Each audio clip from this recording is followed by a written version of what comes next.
Hello and welcome, my lost monster leaves.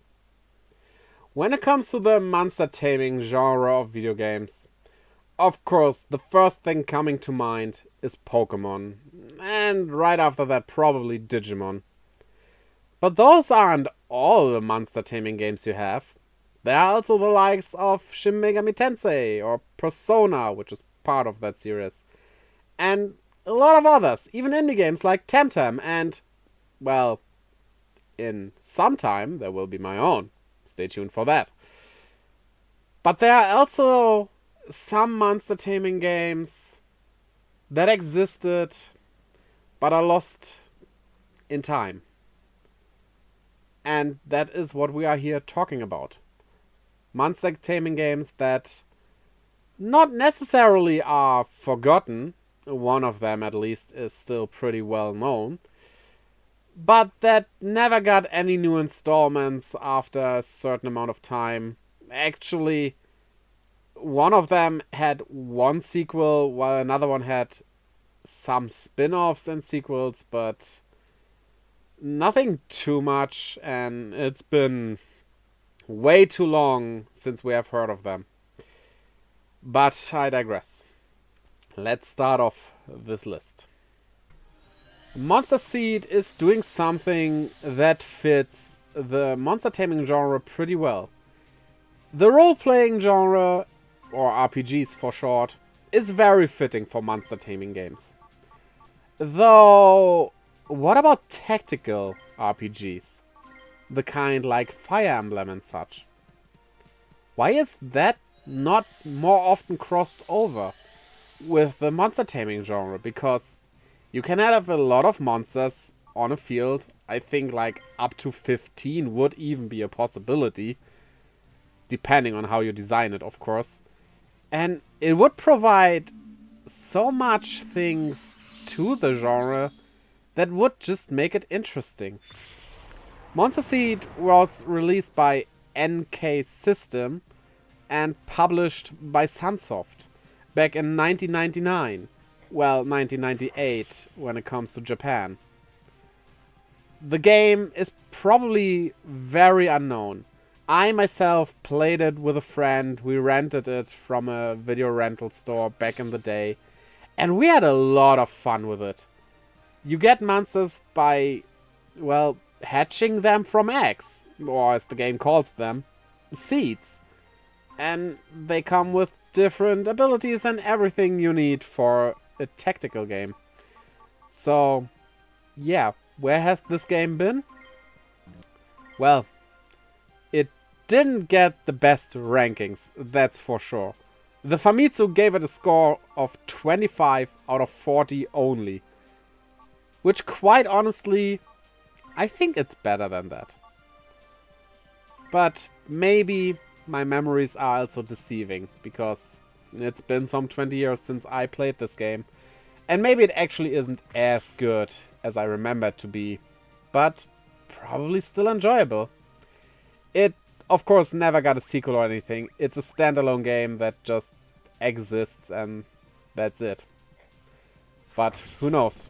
Maybe one day, we will see more of it.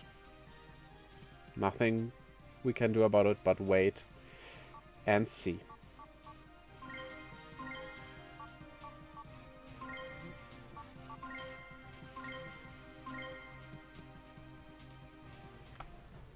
Now, Jade Cocoon is probably the most well-known game on this list, and still has a big and thriving fanbase to it. A fanbase that did not play its sequel all that much, I heard. Jade Cocoon 2 wasn't received all too well, but, well, that's not what we are here talking about, so yeah. Jade Cocoon is special, as in the famous studio Ghibli made the art for it, which, like, you can see it. It looks great. Sadly, though, a lot of things were cut from this game, making it shorter than it should be. And while the game still is a good game, watch my VODs of my stream of it to get a better picture if you haven't played it yourself. It could have been so much more, but it wasn't. Released by Genki, as well as developed by Genki, and published worldwide, so outside of Japan, by Crave Entertainment. It came out in 1999 as well, 1998 for Japan. And it's basically your typical RPG, a duel-style RPG, kinda. Sometimes you have more than one enemy, but usually the fights are 1 versus 1. And what makes this game so extremely unique is that you can actually fuse monsters. But not in the way that Digimon, for example, does it, where War Greymon and Metal Garurumon become Omegamon. No, it's like if one monster has wings and the other one has a horn, you get a horned, winged creature out of it. It really basically overlays the two bodies and mixes them in a way. It's a very unique system, and thinking what even the Switch, but if you even think further, what the PS5 could do with this concept, with the technical capabilities we have now, the processing power, so far out-processing the PS1, doing something like Jade Cocoon again. Just imagine. Jade Cocoon had its limits. These limits are not the limits anymore. There still would be limits, even nowadays of course, but damn, they would be out there. Sadly, Studio Genki still owns Jade Cocoon, but it's been some years since Studio Genki made a game. The last game being some mobile game that was discontinued after only a year. And I think that was 2016 or something. So, yeah. I doubt we will ever hear anything of Jade Cocoon again. But maybe someone will make a spiritual successor to it. That's the best we can hope, I guess.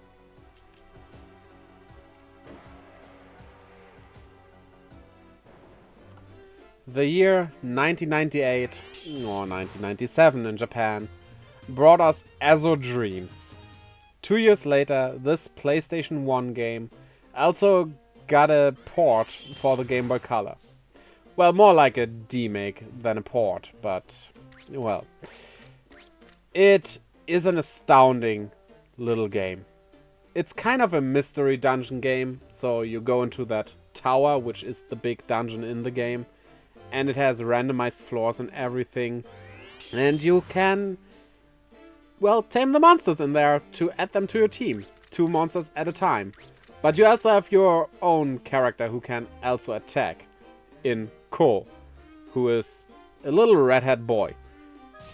The thing about it is, it actually got a sequel in 2005, a spiritual sequel, called Tao's Adventure, Curse of the Demon Seal, which, honestly, I tried that and it wasn't all that fun.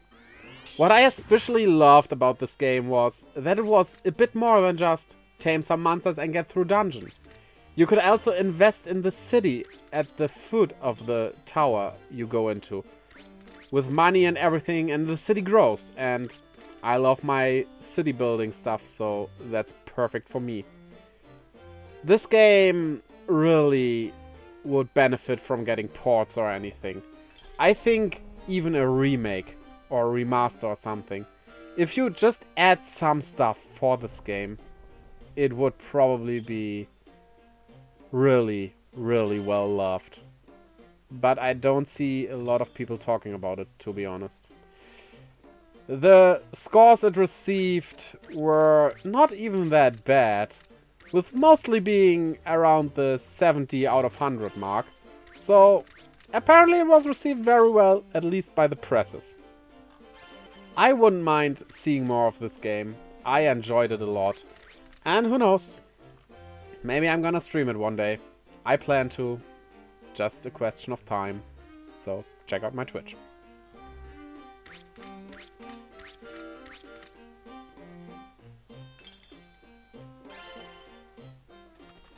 In the year 2000, a competitor for the Pokemon games came out. developed by Natsume, published by Smilesoft. It was called Keitai Denju Telefang. Just like the Pokemon games, it came in two versions, Power and Speed. And it also got a sequel in 2002. 22 would be very recent. Called Keitai Denju Telefang 2. Keitai Denju Telefang translates to Mobile Foam Beast Telefang. And that is basically what you do. You summon your creatures by using your phone. Which, well, if they did that game nowadays, like a remake or a third installation, who knows, they could maybe include a function with your phone as well. Like have an app that connects to the game you play on your, let's say, Switch. And on the app you can do something, who knows. Maybe I'll do a video that goes more into detail of that idea, because that's a very interesting idea, honestly. It basically is very Pokemon-like. That is why I mentioned Pokemon a lot in this specific thing. So, yeah. You can see it on screen right now, but it's doing the Pokemon formula. But I think the different twists it has to it make it stand out enough that you could not just call it a carbon copy. It has its own identity still. And, well, we kinda need more games like this, I think. So, who knows? Maybe this will one day even come onto the Nintendo Switch online service. We will see.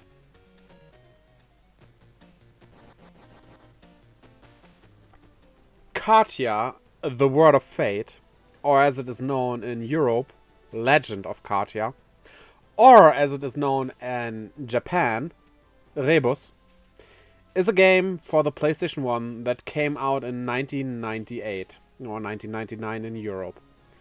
It is a tactical role-playing game, like I mentioned with Monster Seed. These aren't that often used for the monster taming genre, which is weird. But it has its own spin on it, as you summon monsters, spells, and basically everything you do via cards. The cards can summon these phantoms, which are basically your monsters, and you can even combine them and everything. It's a really interesting game that I only played a bit, but I was intrigued by it. It was at a time where I did have to emulate it, but was falling out with emulators and stuff. Getting into, like, playing more of the actual games, because I am quite honestly here. Emulating, especially for old games and rare games, is fine in my opinion. But nothing beats playing the actual game on an actual system. I'm not a purist. I don't have to play a game on the system it originally released. Like, I am fine with a port, like the Final Fantasy Pixel remasters, but I digress. This game also did come out in Japan on the PlayStation Network in 2011. I do not know if that is still available, to be honest. It was Japan only and it's hard to find info on that. But, yeah. This game is very interesting and gives a very unique spin on the cards that are the word of fate, as the title says. That was very cheesy.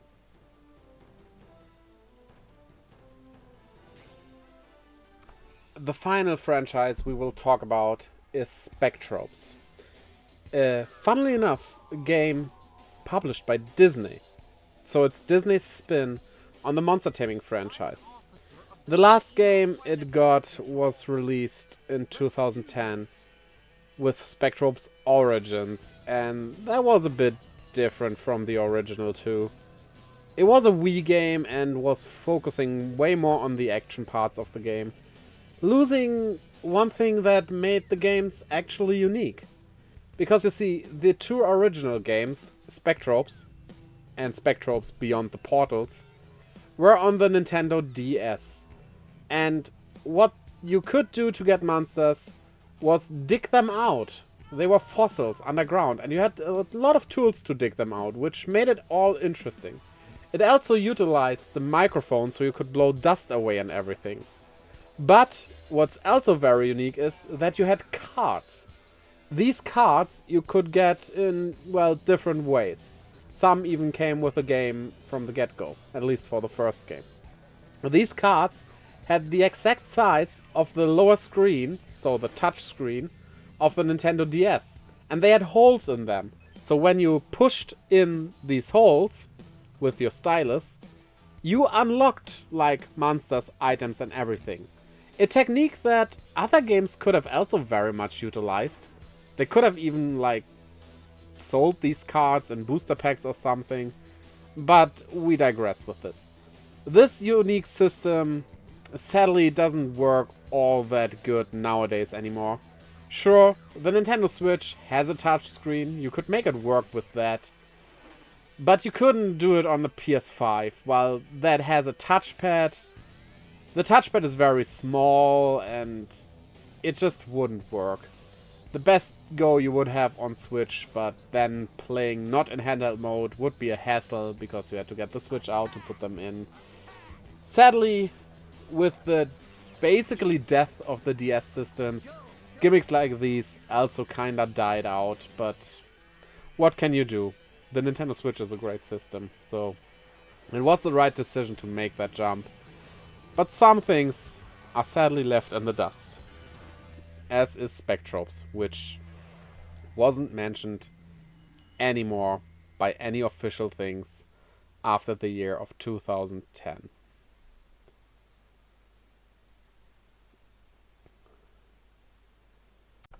So, these were 6 monster taming franchises that existed. Some of them weren't even that unpopular. Others aren't that well known. Tell me your thoughts on these games, and maybe you know of a monster taming game that I did miss here. I surely did not cover all of them. I didn't have a set cutoff date, but let's say something that came out like 4 years ago, the last installment of it, still has a good chance to get like a port, a sequel or something. But most of these games are 10 years or older, so yeah. Take that as a cutoff date if you want. I'm looking forward to what you have to say about these games. And maybe I'll do a follow-up video. If enough of you mention games I could put into that follow-up video, who knows? It's all your input, and I like doing that with the community. So, yeah, even before you comment, as I'm recording this video, it would be kind of impossible to know if you do. I still thank you for it. And don't forget to not get lost with your monsters by clicking the like and subscribe button, as well as that little bell, to keep updated whenever I upload a video for you. And check out the links down below leading to my Twitter, Instagram and Discord, where I post stuff, keep you updated, all the good things, as well as to my Twitch, where I stream every Friday, Saturday, Sunday and Monday. And I do tend to play a lot of monster taming stuff on that. Not exclusively, but it's something we do a lot there. So I hope to see you over there as well, and until next time with hopefully a brighter topic. Bye.